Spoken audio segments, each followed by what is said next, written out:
Ka leweng le lenyenyane, go dula tlou ya go boifa yeo e bitswago Tembo. Tembo o boifa dilo tše dintši. Mašata, mafelo a godimo, dirurubele, ga išita le moriti wa gagwe. Mesong e mengwe, mollo wa hlaga wa thoma gobaneng motho yo mongwe o lebetše godima sebešo gabotse. Se kotsi kudu. Mollo wa hlaga wa phatlalala ka go galefa gomme o tšhoša diphoofolo ka moka. Zara ka go rata dilo, o ya go yo bona mollo eupša a kgagela ka gare ga dikgabo, ga a kgone go šaba, o ba kotsing e kgolo. Tembo o bona mollo a le kgole, o thoma go tšhoga kudu, o tšhaba mollo wo kudu-kudu. Ke moka Tembo kwa mazwi a go eletša re, Tembo, Zara tlhoka thušo ya rena. Tembo o thoma go lla, o re, ga ke na sebete, ke a tšhaba. Ka yona nako eo, Mmazi o gopotša Tembo gore go boifa ga se phošo. Go ba le sebete ga go bolele gore ga o boifi. Mmazi o rialo, o swanetše gore o tšee legato le ge o boifa.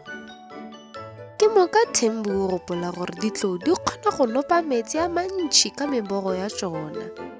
Tembo o kitimela nokeng, o tlatša mmogo wa gagwe ka metsi, gomme o kitimela go yo thuša Zara. Tembo o fothela metsi o godima mollo, gomme dikgabo tša tima. Zara o humana a bolokegile. Ka morago ga nako, letšatši le thoma go subela. Pula e thoma gona, gomme diphoofolo ka moka di a bolokega. A ke mahlogonolo. Letšatšing le, Tembo o ithuta thuto ya bohlokwa kudu ya gore go ba le sebete ga go bolele gore ga o boife, go bolela gore o tšea legato le ge o boifa.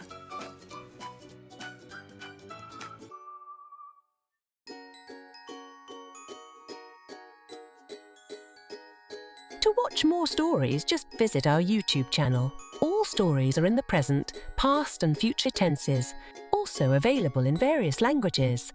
How great! Also, members of the Abuti Academy get access to workbooks and much more.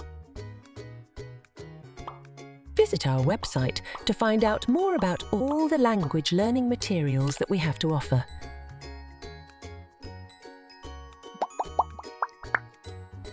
www.abutisyllabus.com